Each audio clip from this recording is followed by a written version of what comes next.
Peço à igreja que se coloque em pé para a leitura, então, do livro do profeta Abacuque, no capítulo 3, versos de 1 a 15, nós vamos fazer essa leitura de maneira alternada. Eu lerei os versos ímpares e a igreja os versos pares. Os irmãos em casa também estão convidados a participar dessa leitura, lendo em voz alta aí no seu sofá.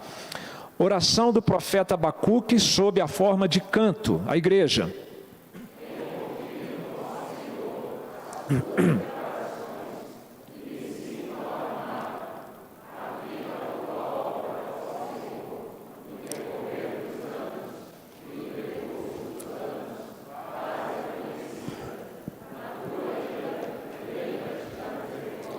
Deus vem de Temã, e do monte Parã vem o santo. A sua glória cobre os céus, e a terra se enche do seu louvor.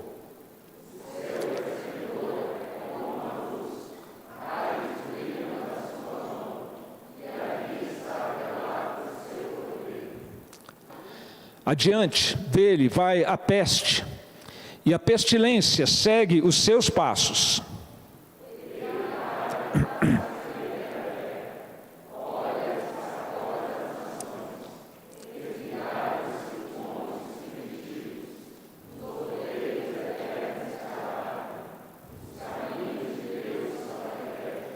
Vejo as tendas de Cusã em aflição, os acampamentos da terra de Midian tremem.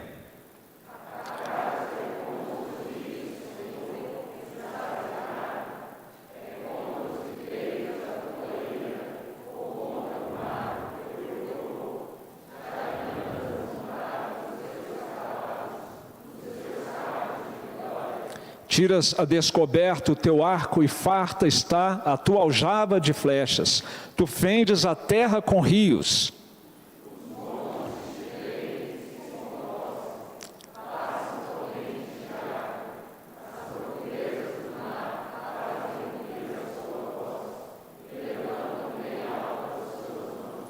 O sol e a lua param nas suas moradas, ao resplandecer a luz das tuas flechas sibilantes, ao fulgor do relâmpago da tua lança.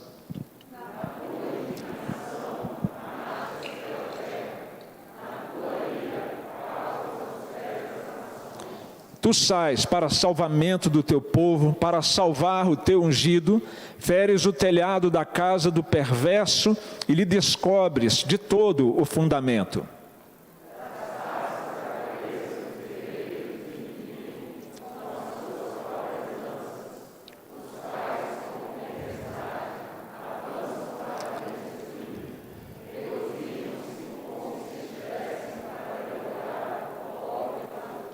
Todos nós, marchas com os teus cavalos pelo mar, pela massa de grandes águas. Senhor, fale conosco, é a nossa oração, nosso pedido ao Senhor, por meio da sua palavra. Edifica e alimenta a sua igreja reunida aqui e nas casas de nossos irmãos. Oramos no nome de Jesus. Amém. Podem se assentar, irmãos.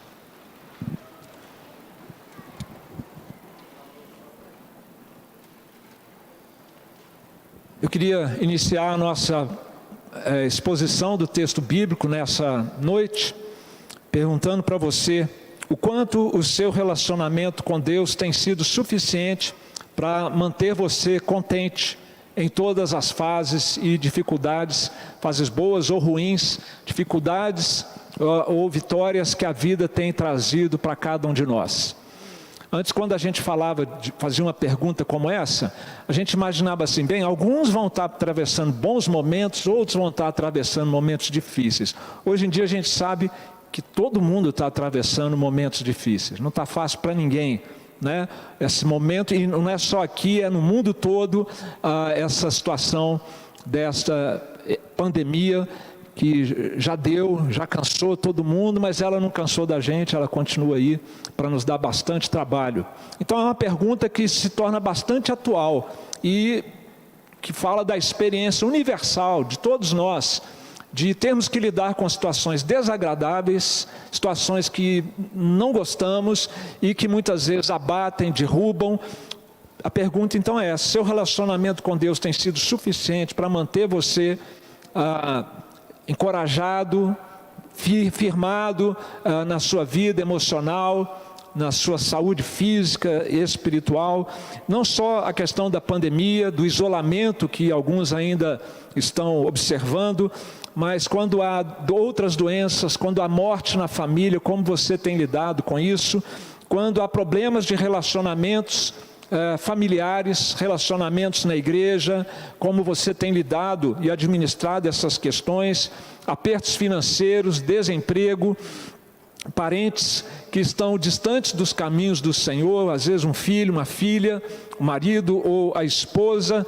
Pois, meus queridos, com o profeta Abacuque, ele foi escolhido a dedo para ser o segundo livro de 2020 em nossa igreja, depois de Filipenses, porque a mensagem dos dois é muito similar, contextos totalmente diferentes, mas a lição, a verdade espiritual é basicamente a mesma. Com Abacuque nós aprendemos a louvar ao Senhor mesmo em tempos difíceis, porque o que nós encontramos aqui, especialmente no capítulo 3, é a expressão verbal, a expressão musical de um coração que aprendeu que o justo viverá pela fé. Desse livro que vem essa expressão: aquele que foi perdoado por Deus, tendo colocado nele a sua fé e a sua confiança, vai continuar vivendo a vida, atravessando as situações mais adversas possíveis, pelo mesmo princípio, pela fé, vivendo e atravessando esses momentos pela fé. E por isso, e só quem já aprendeu isso, é capaz e é capacitado para aprender a louvar a Deus, aprender a se alegrar, viver contente, mesmo nos momentos difíceis. Nós queríamos hoje, então, à luz desse texto bíblico, propor como lição principal desta mensagem, que nós possamos celebrar a vitória do nosso Deus, mesmo que os dias sejam maus. E se nós tivermos essa visão de mundo, se nós tivermos essa perspectiva da vida, de que o Senhor é vencedor, e Ele está caminhando para concretizar essa vitória em todo o mundo para o povo de Deus, certamente nós vamos ter outra atitude em relação às lutas e às dificuldades.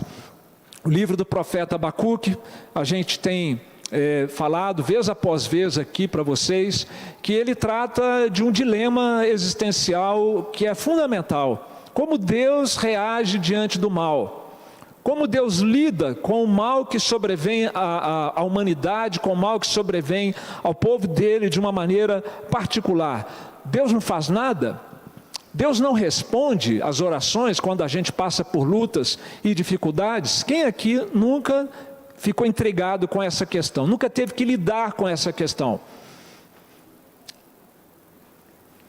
O capítulo 2, que foi exposto aqui para a igreja, ele traz a resposta de Deus a esta indagação.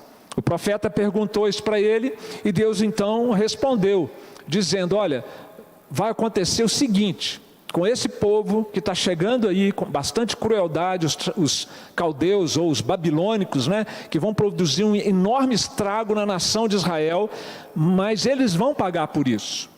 Pode deixar que eu vou cuidar disso. E aí nós vimos aquela exposição dos 5 ais, que nós chamamos aqui de provérbios bumerangues. São provérbios, cada um desses ais, que diz: olha, quando você fizer um mal, ele vai voltar e vai te alcançar lá na frente. Princípio da semeadura e da colheita.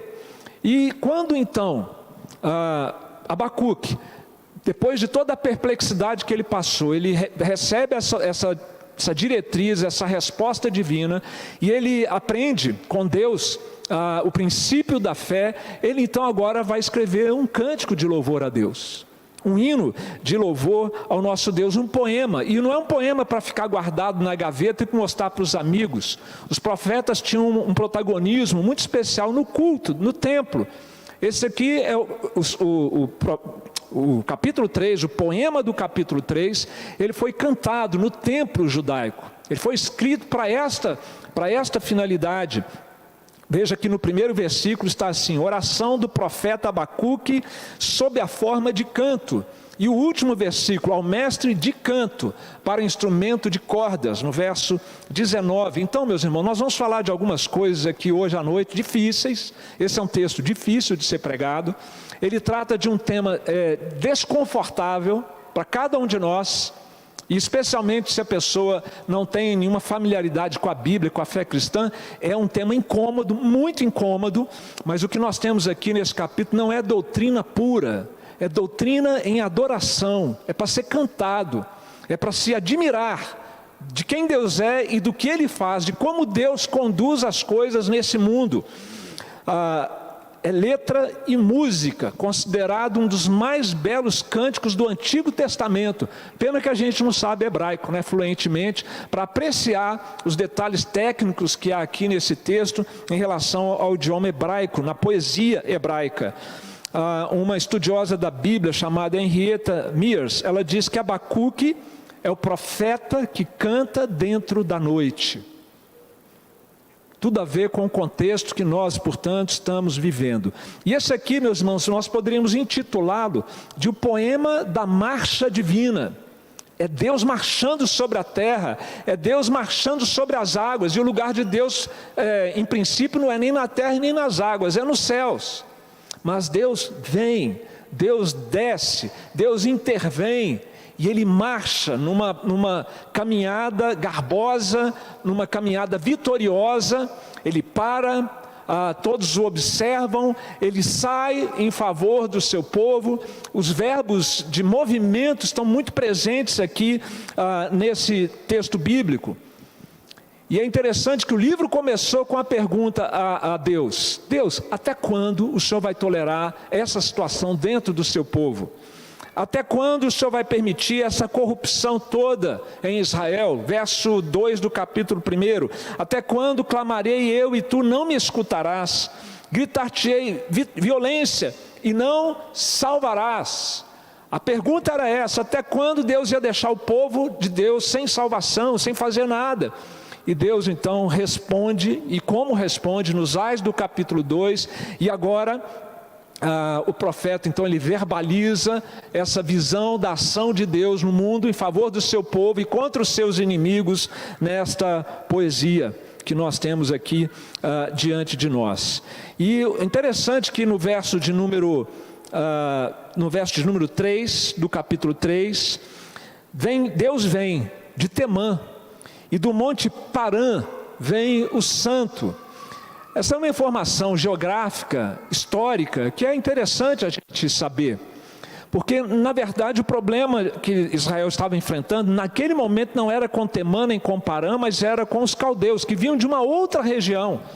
Mas o que o profeta está dizendo aqui, que ao invés de dizer que Deus vem do céu, Deus vem de nossas experiências passadas, numa região como essa aqui é a região da peregrinação no deserto.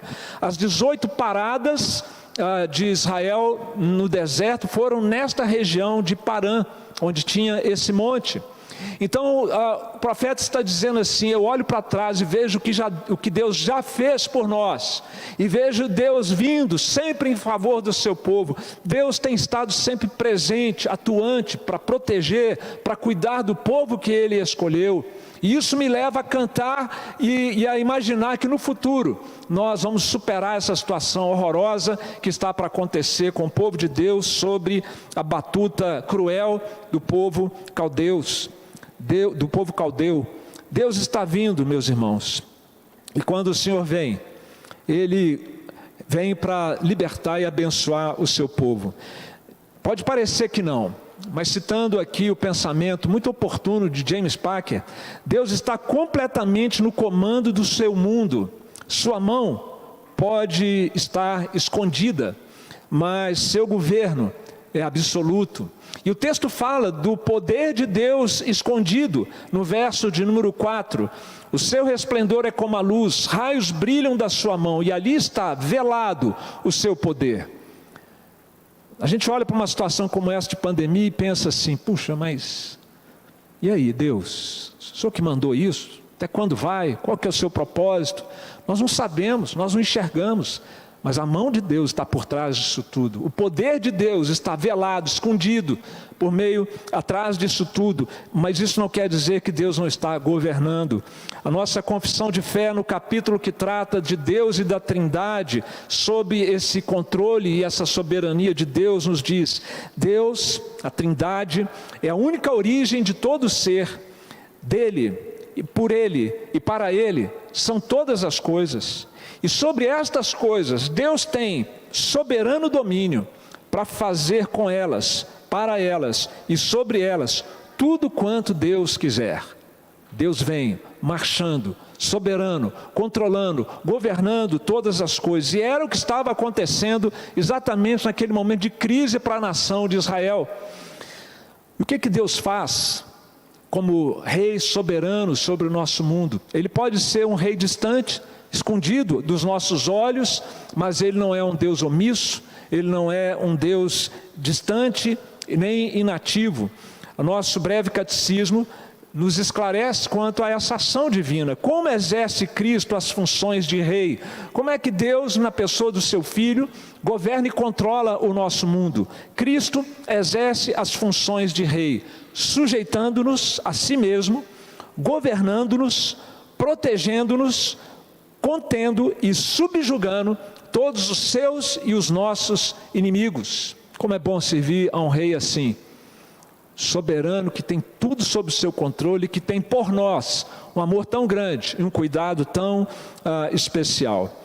Celebremos, meus irmãos, a vitória do nosso Deus, mesmo que em dias difíceis.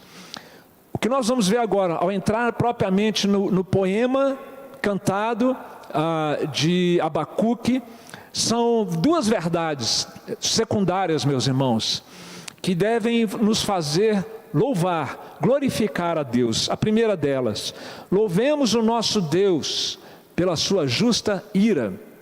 E atenção, meus irmãos, glórias a Deus por sua ira, amém? Eu sabia que ia ser difícil. Se eu tivesse falado assim, glória a Deus pelo seu amor e misericórdia, ia ser outro amém. Essa é a nossa dificuldade, por isso que eu falei, o bom da gente pregar a Bíblia expositivamente é que não dá para fugir do texto bíblico. Esse é um texto que o pregador dá vontade de fugir, porque ele é muito impactante, violento até. Mas esta é a mensagem que leva Abacuque a cantar, a louvar a Deus. Isso aqui é uma música, meus irmãos, é um cântico. Glória a Deus pela ira de Deus. Amém, irmãos? Amém. No final vocês vão falar com mais força. Esse é o motivo do cântico de Abacuque. Nessa série expositiva do profeta, vocês cansaram de ouvir durante meses como os babilônicos, como os caldeus, sob a regência de Nabucodonosor, eram cruéis. É uma coisa distante de nós, histórica, muito longe. Então, você consegue lembrar de uma coisa mais próxima? Do ISIS, Estado Islâmico. Você lembra de algumas cenas? Agora já meio que banalizou, já entrou no cenário, mas lembra das degolas de vários cristãos ajoelhados um do lado do outro? Isso não nos chocava, meus irmãos? Que crueldade! Lembram de um vídeo que foi mostrado deles empurrando de um alto de um prédio, lá de cima da cobertura, alguém de olhos fechados e mãos amarradas para trás, empurrando para a morte? Não sei se fake news ou não, mas diziam que eram homossexuais. É a maneira como o Estado Islâmico trata gentilmente os homossexuais. Uma barbárie, uma crueldade absurda. E o povo caldeu era especializado nisso. Maldade era com eles, crueldade era com eles mesmos. E nós ouvimos que Deus respondeu o profeta na sua inquietação. E agora, com a luz que ele recebeu de Deus, com o discernimento que ele adquiriu na presença de Deus, porque esse livro é uma oração, é alguém que está na presença de Deus, falando e ouvindo a Deus, com tudo que o profeta experimentou na presença de Deus, ele resolve louvar a Deus pela sua ira. Ele está enaltecendo a ira de Deus, ele está enaltecendo a vingança de Deus contra os seus inimigos. O santo que vem, olha, ele diz, Deus vem, depois ele diz, o santo vem. Esse Deus que vem é santo, E no mesmo livro do profeta, aqui no capítulo 1, no verso de número 12 e 13, o profeta disse lá atrás: não és tu desde a eternidade, ó Senhor, meu Deus, ó meu santo. E no verso seguinte: tu és tão puro de olhos, que não podes ver o mal, e a opressão não podes contemplar. E é isso mesmo, a santidade de Deus o leva a ter repugnância pelo pecado, pela rebelião, e agir de acordo com aquilo que merece a maldade do coração das suas criaturas. O Senhor vem, e Ele vem quando Deus vem, quando Deus desce, quando Deus sai, quando Deus se manifesta. A gente diz que isso é uma teofania, é uma aparição de Deus, é uma manifestação de Deus aqui entre os homens. Só que nesta teofania, nesta aparição de Deus, é uma aparição aterradora, apavorante para aqueles que são inimigos de Deus, mas para o povo de Deus deve trazer alegria ao nosso coração. Que bom que o nosso Deus está vindo para fazer justiça em nosso mundo. E quando Deus vem nesse retrato aterrador que nós temos aqui, pragas, pestes acontecem antes dele chegar, e depois que ele chega também, pestes vão seguindo. Deus está no controle das pestes. Isso está aqui no verso 5. Adiante dele vai a peste, e a pestilência segue os seus passos. Epidemia, pandemia, isso tudo está nas mãos do nosso Deus. O texto diz, meus irmãos, se você tiver com a sua Bíblia aberta, no verso 6, que nações são sacudidas e pisadas por Deus. Lembra o que diz a confissão de fé? Da autoridade que Ele tem para fazer o que Ele quiser, com quem Ele quiser, para a glória dEle, com a sua justiça.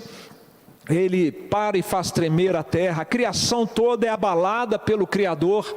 Quando Deus aparece, quando Deus vem fazer justiça, a terra mal se aguenta na presença do nosso Deus, tremendo sob o peso das suas pesadas. A minha netinha de 1 ano, Amanda, ela aprendeu a andar igual gigante. Então ela põe a perna assim, e vai abrindo uma perna, depois a outra, imitando o irmão de 3 anos, como que um gigante anda. Isso é para relaxar um pouquinho, mas o grande Deus pisando sobre a terra, os montes não suportam, as nações não suportam. Aqui ainda, meus irmãos, são feitas reminiscências antigas também a como Deus lidou com os inimigos dele no passado. E é por isso que você tem aqui no verso 7, as tendas de Cusã em aflição, os acampamentos da terra de Midian tremem. Cusã e Midian foram os grandes inimigos, foram 2 dos grandes inimigos que Israel teve no período dos juízes.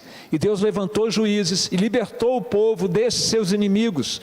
Então, como Deus fez tirando do Egito, conduzindo no deserto, livrando no período dos juízes, Deus estava falando ao coração do profeta nesta sua oração de que havia esperança para aqueles dias difíceis que eles tinham que passar. Em resumo, meus irmãos, nós temos aqui um exemplo histórico de como Deus lida com a rebelião e a maldade dos corações. Haverá prestação de contas, terror para os rebeldes, louvor e alegria para os crentes. E essa destruição dos caldeus, do que trata o texto, é apenas, meus irmãos, um vislumbre, um prenúncio da maneira como Deus vai lidar com seus inimigos no final da história. Essas manifestações divinas são antecipações desse grande julgamento, dessa grande teofania que será a vinda do Senhor Jesus Cristo novamente, a nova vinda do Senhor Jesus Cristo. Criança, anota aí, Jesus, hein? Falei de Jesus, anota aí, não esquece não, tá? Você conhece os 10 mandamentos? Claro, né? Como você tem lidado com a lei de Deus? Como você tem lidado com esses mandamentos? Há no seu coração apatia em relação a Deus, ou idolatria de colocar outras pessoas no lugar de Deus, quebrando o primeiro e o segundo mandamento? Você tem respeitado ou desrespeitado a pessoa e o nome de Deus, que é o terceiro mandamento? Você tem observado e guardado o domingo, o dia do Senhor, como um dia santo, para estar em família adorando a Deus, o quarto mandamento? Você tem respeitado as autoridades, especialmente os pais, o quinto mandamento? Você tem cultivado inimizades, ódios, ressentimentos e vontade de matar mesmo, como é o mandamento seguinte? Você tem observado, se cuidado em relação à imoralidade sexual de qualquer tipo, sendo a mais terrível de todas elas o adultério? Você tem estado atento a esses tempos nossos de desonestidade, corrupção e roubo e tem procurado manter a sua vida isenta desse tipo de coisa? E quanto à fofoca, a mentira, a calúnia, que é mais um dos mandamentos, e por último, a inveja, a murmuração e a falta de contentamento com a vida, tem feito ou não tem feito parte da sua vida e da minha vida? Vem vindo Deus para a prestação de contas. E eu dei aqui uma amostra do que é que nós vamos prestar contas a Deus quando Ele vier. Assim, cada um de nós prestará contas de si mesmo a Deus. Nós encontramos isso em Romanos 14, 12.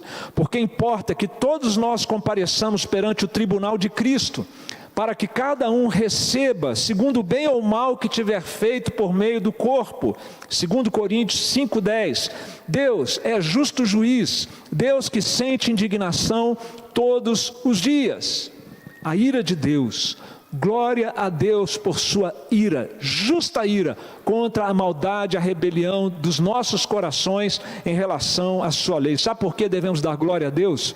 Nós viveríamos num mundo tomado por um completo absurdo, se o mal prevalecesse no final, se o mal não viesse a ser punido, nós viveríamos num mundo injusto. Quando alguém rouba um carro, tira a vida de uma pessoa, desvia um dinheiro e essas pessoas saem ilesas, só para citar alguns exemplos, outros, e não acontece nada, como é bom saber que Deus vem, e Ele vem com grande poder para punir os rebeldes, aqueles que se rebelam contra a sua lei, aqueles que não o amam. O que valeu, meus irmãos, para o profeta em relação a Israel, os caldeus e a ira de Deus, vale também para o crente, para a igreja, nesse mundo hostil que nós vivemos, saber que a ira de Deus vem. Que a gente possa então, como Abacuque, cantar, Deus vem. Isso deve ser motivo, meus irmãos, da nossa adoração, deve ser motivo de conforto ao coração daquele que está em Cristo, deve ser motivo de alimentar a nossa expectativa em relação à vinda de Deus ao nosso mundo. Glória a Deus por sua ira. Amém, irmãos? Melhorou. Mas também glória a Deus, louvemos o nosso Deus por sua generosa misericórdia. Aqui eu vou me deter menos, porque o próprio texto faz isso. A maior parte do texto está descrevendo a ira de Deus, mas o pouco que fala da misericórdia de Deus é de enorme conforto ao nosso coração e para aqueles em especial que ainda se encontram em inimizade contra Deus, distantes de Deus. Glória a Deus por sua misericórdia. Abacuque canta a salvação que se aproxima, meus queridos. Veja no verso de número 3 novamente: tu sais para salvamento do teu povo, para salvar o teu ungido. O que os inimigos queriam fazer com o povo de Deus? No verso 14, traspassas a cabeça dos guerreiros do inimigo com as suas próprias lanças, os quais, na verdade, como tempestade, avançam para me destruir. Deus vem para poupar o seu povo de ser destruído pelos seus inimigos. Regozijam-se os inimigos como se estivessem para devorar o pobre às ocultas. Esse nosso mundo é um mundo hostil, que quer ser injusto com aqueles que amam a Deus, e o Senhor está atento a isso, meus irmãos. Aqui tem um detalhe interessante quando fala de salvar o seu ungido. Os estudiosos, lendo isso, está no verso que eu acabei de ler, verso 3. Que ungido é esse? Será que é salvar o povo de Israel? Em nenhum lugar da Bíblia, Israel é apresentado como o ungido. Seria muito difícil, os estudiosos pensam que aqui também fosse uma referência a o ungido. A construção hebraica desse texto permite uma tradução também, que ao invés de ser salvamento do teu povo, para salvar o teu ungido, seria, tu sais para salvamento do teu povo, para salvar com o teu ungido. Numa referência similar a de Isaías a Ciro, o ungido de Deus, aquele quem Deus chamou para libertar, para mandar de volta a nação para a sua terra, depois de 70 anos de cativeiro. Então nós temos aqui, bem possivelmente, uma profecia a respeito daquele instrumento de Deus, o governante dos persas, medos e persas, por meio de quem Deus iria punir futuramente a Babilônia e trazer o seu povo de volta para casa. Nesse evento histórico, meus irmãos, em que um Messias vai ser o libertador de Israel, como todas as profecias do Antigo Testamento apontam para um evento futuro, em que o Messias vai ser o instrumento para restaurar e libertar a igreja desse nosso mundo mau e nos levar para o reino eterno de Deus. Deus vem, a mensagem aqui é essa, meus irmãos, Deus vem para salvar seu povo da hostilidade anticristã que há em nosso mundo. Você já conseguiu perceber isso? No pronunciamento dos políticos, nas peças de propaganda na mídia. Nosso mundo é um mundo hostil à fé cristã, e o cerco só vai apertando, né? Se a gente não vigia, daqui a pouco aprova uma lei aí para prejudicar, limitar, restringir a igreja.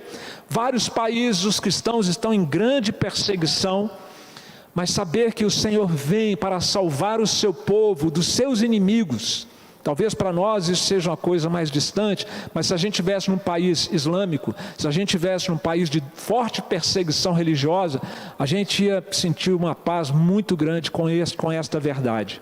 Ao longo de todas as eras, só a esperança da vinda do Senhor tem conseguido dar firmeza ao coração dos crentes.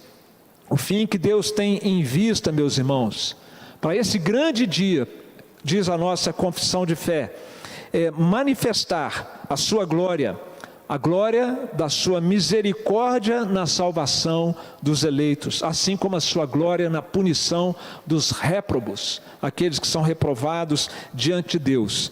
Meus queridos, neste exemplo doutrinário, neste exemplo histórico que a palavra de Deus nos oferece, nós estamos aprendendo como Deus lida com a rebelião dos seus inimigos e como Deus lida com o seu povo também quando está passando por dificuldades assim. Deus salva o seu povo dos seus inimigos. Isso Deus fará conosco, meus irmãos. Mas Deus também nos salva dele mesmo, da ira de Deus. Essa ira que ele vai descarregar contra os seus inimigos, Deus misericordiosamente, pelo Evangelho, por meio do Senhor Jesus Cristo, ele transfere esta ira que era devida a nós, à pessoa do seu Filho. A Sinclair Ferguson, ele usa uma expressão interessante, dizendo que essa é uma comutação divina, uma troca divina. Deus coloca sobre o seu Filho os nossos pecados, a nossa culpa, e descarrega a ira que era devida a nós, e ele coloca então sobre nós a justiça do seu Filho, para que nós possamos viver não mais como réprobos, mas que nós possamos amar, conseguir e viver de acordo com a lei de Deus. Deus nos salva da sua própria ira por meio de um pacto que ele fez conosco, um pacto de graça, um pacto de salvação. Na nossa confissão de fé, mais uma vez, nos diz que esse pacto da graça, meus irmãos, é Deus livremente oferecendo a pecadores como nós vida e salvação. É de graça, é graciosamente, é livremente, exigindo de nós a fé para que nós sejamos salvos, mas prometendo nos dar seu Espírito Santo para nos capacitar a crer. A salvação pertence ao Senhor.